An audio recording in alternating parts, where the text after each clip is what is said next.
I don't think there was any way that any of us could vision how this was going to spread, how this was going to just take off in all directions. It's not just United States, it's worldwide. It was a culmination of a whole lot of different people's ideas coming together. And it came together amazingly well. In 1972, I gave birth to Christopher. He was 4 pounds, 7 ounces. The nurse brought him to me and said, "Don't get attached, he won't live." And I said, "Yes, he will." I knew he would never grow up. I knew that just by holding him, looking at him. So I made every day count. Chris was my little buddy. He really was.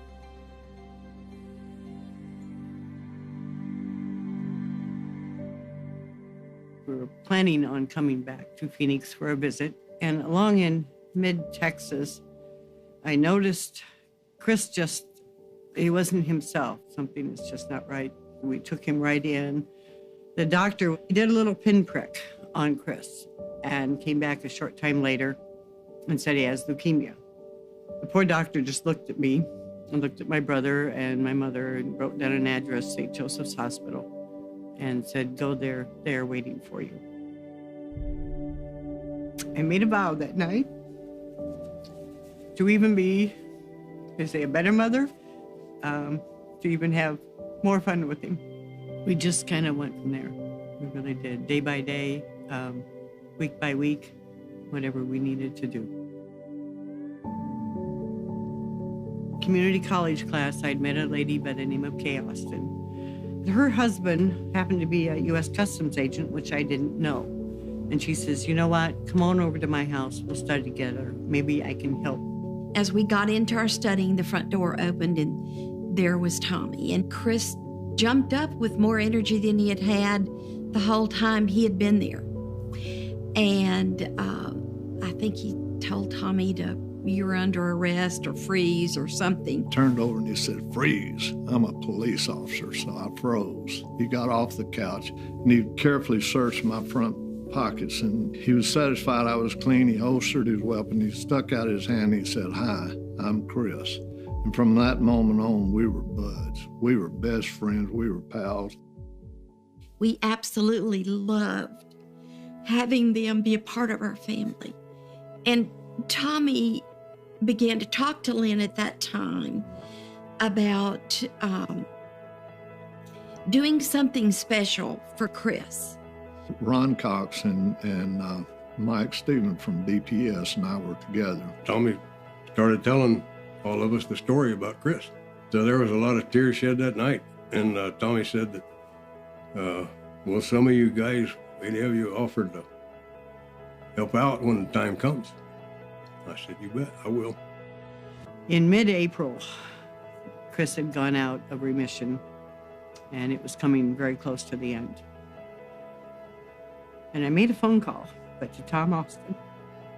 And I said, "Tom, if there's any way possible to make that promise come true, now is the time." Tom got on the phone to Ronnie Cox, said, "Ronnie, it's time." I said, "Hey, do you think we can give this guy, this young man, a show and tell around the helicopter?" And his answer was, "Oh no, we'll give him a ride in it."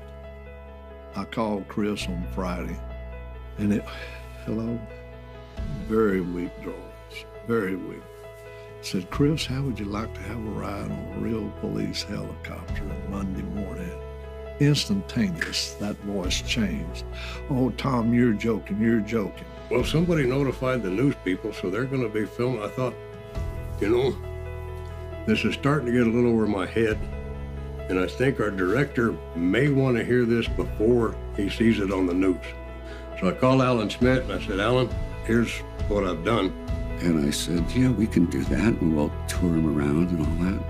And Ron says, "I was introduced to this little boy named Chris, 7 years old, and we're going to do something special for Chris today.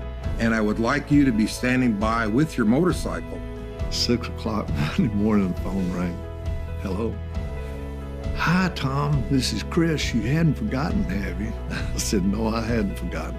Well, I went over there about 20 minutes till 8, and he was already out in the driveway. And I wish you could have seen the look on his face when I drove up. He knew it was real. A smile from ear to ear. I got there and set up the motorcycle at our headquarters building just as the helicopter was coming in. He was given a ride in a real Ranger helicopter. They landed at the Department of Public Safety. From there, we went over to Colonel Schaefer's office. He walks around, high fives everybody, introduces himself. We stood him up on my desk, and I swore him in, handed him that certificate, and pinned the badge on his coat. It was wonderful. Chris was such a proud little boy. I mean, to him, with that badge, hat, everything, he was a policeman. He really was.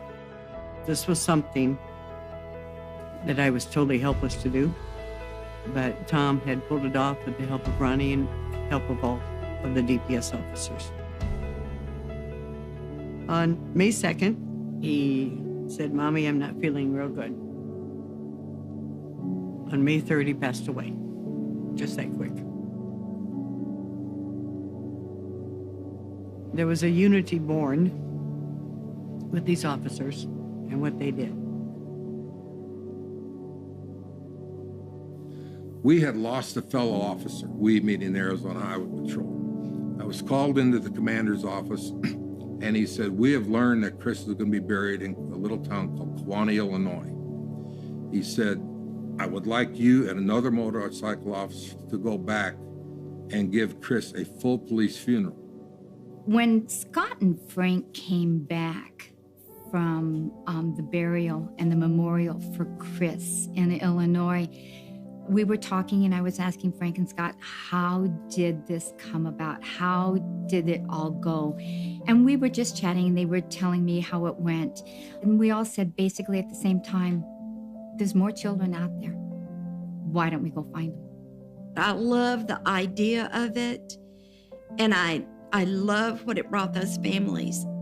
I've often said it was just a snowball effect. And a snowball rolling down here, hell, it kept getting bigger and bigger and bigger. It's amazing. It's absolutely amazing. Make-A-Wish is not mine or anybody else's. Make-A-Wish is a thing. I truly believe in the power that made this happen.